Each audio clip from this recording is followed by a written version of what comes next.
icra edilmiştir oy birliğiyle.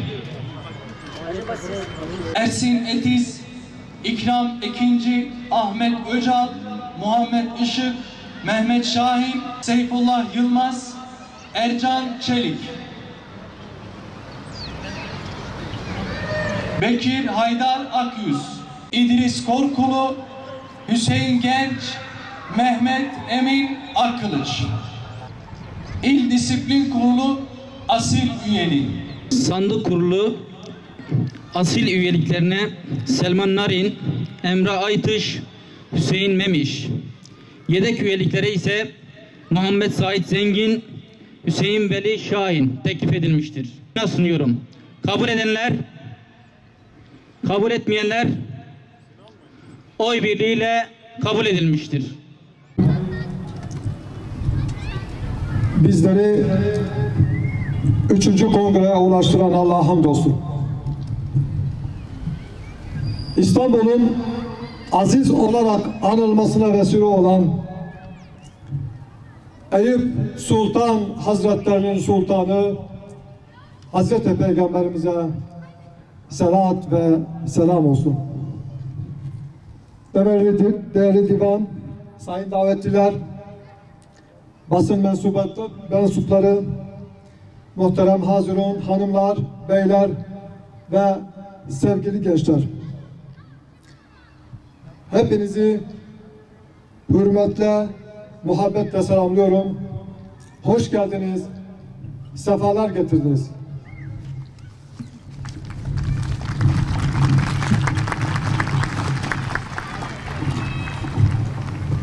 Dürüst siyaset, gerçek adalet sloganıyla 8 yıl önce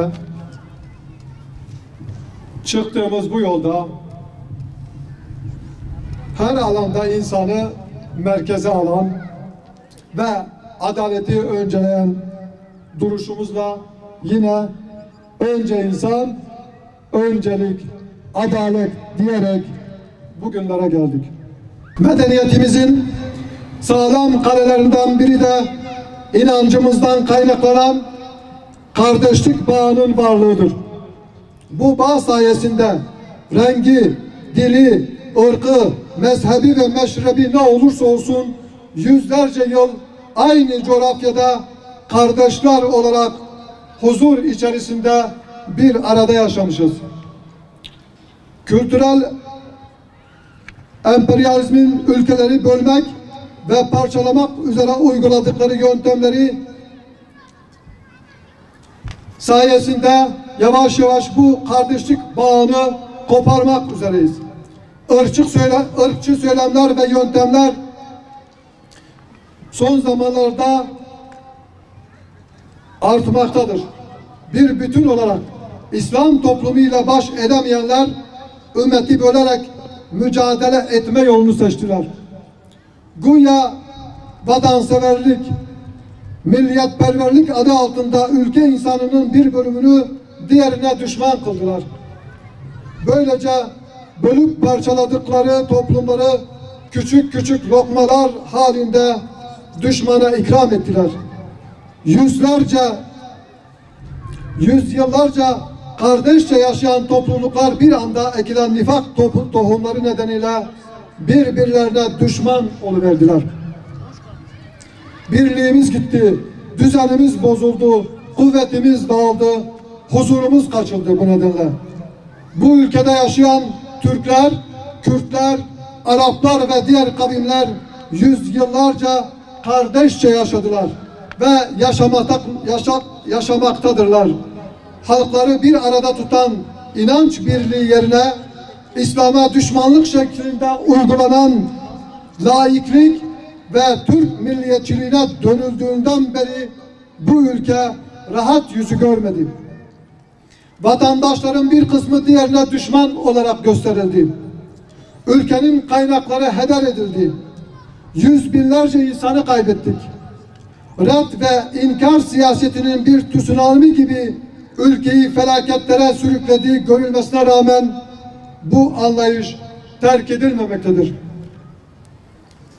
Ülkenin kuruluşunda verilen mücadelede ve zaferde buralarda yaşayan tüm kavimlerin kanı ve teri vardır. Kürtler binlerce yıldır bu topraklarda diliyle, kültürüyle yaşamaktadır. Özellikle İslam'la tanıştıktan sonra alim ve bilim adamlarıyla İslam ümmetinde mümtaz bir yere oturmuştur.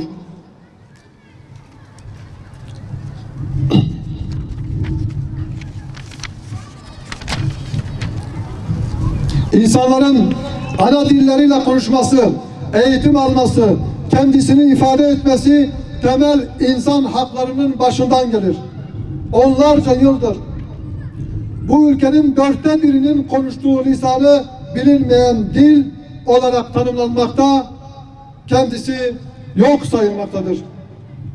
Tarih kitaplarından Kürt ismi silinmekte, kültürel etkinliklere yasaklar getirilmektedir. Halbuki mevcut iktidarın ilk yıllarında Kürt meselesinde ciddi adımlar atılmış, bu sorunun tamamen gündemden düşmesi konusunda da bir ümit oluşmuştu. Ne yazık ki birkaç seneden beri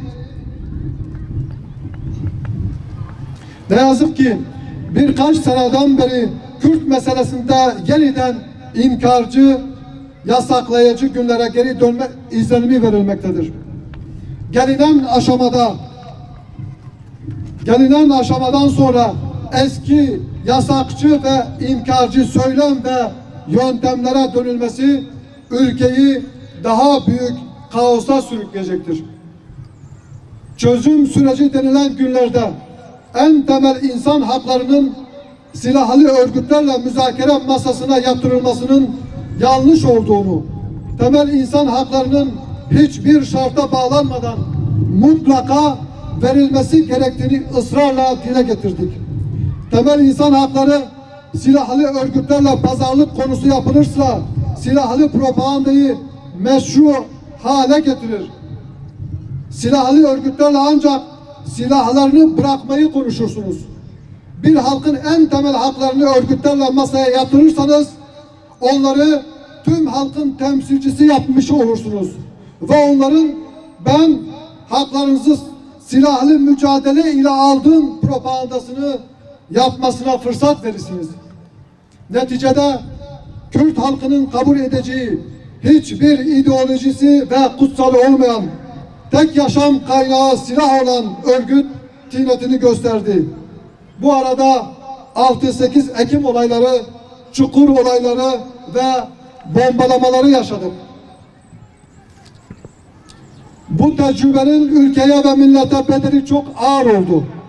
Bundan gerekli dersler çıkarılmalıdır.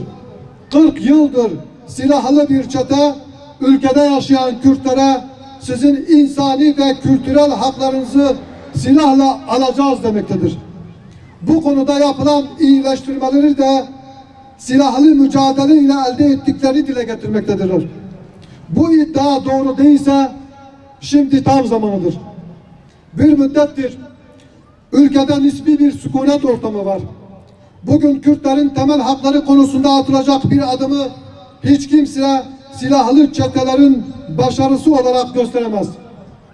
Örgütün silahlı gücü belki hiç olmadığı kadar kırılmıştır.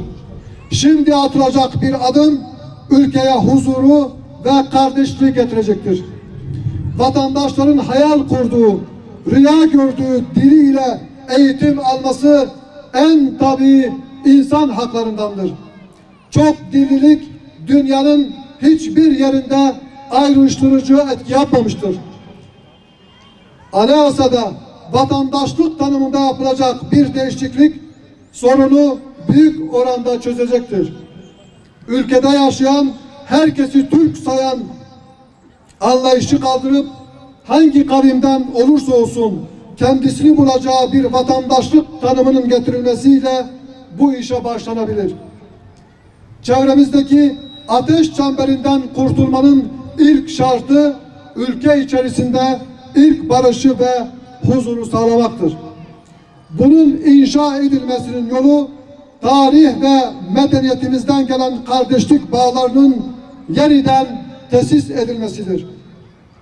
Bunu yapar sağlıklı bir toplum inşa etmek için gerekli düzenlemeleri yerine getirirsek, yeniden dizayn edilen dünyada etkin bir oyun kurucu olarak yerimizi alabiliriz. Gelen saldırılara karşı ayakta kalabilmek için temel dinamiklerden biri de adaletli hayatın her alanına ikame edilmesiyle olacaktır. Adalet, her hak sahibine hakkının eksiksiz teslim edilmesidir. İktidarların temelidir. Adaletli hayatın her alanına hakim kılamayan iktidarların ayakta kalma şansı yoktur. Devletin esas görevi can, mal, nesil, akıl ve din emniyetini güvence altına almaktır. Bunları yaparken herkese eşit mesafede ve adil olmak zorundadır. Bugün devletin asli görevlerinden hiçbirisinde adaleti göremiyoruz maalesef. Adalet denilince ilk akla gelen yargıda bile güven hiç olmadığı kadar irtifa kaybetmiştir. Mahkemelerin kararlarını verirken hukukun temel ilkelerine ve yasalara göre değil, siyasi iradeye, basından ve sosyal medyadan gelen tepkilere bırakmaktadırlar. Daha çok gürültü çıkaranların mahkemelerden istedikleri kararları alabildiğine şahit olunmaktadır. İşe alımlarda liyakat ve ehliyet yerine yandaşlık ve yakınlığa bakılmakta, hiçbir beşeri ilişkisi olmadığı halde uzak akrabalar nedeniyle insanlar güvenlik soruşturmalarına takılmaktadırlar.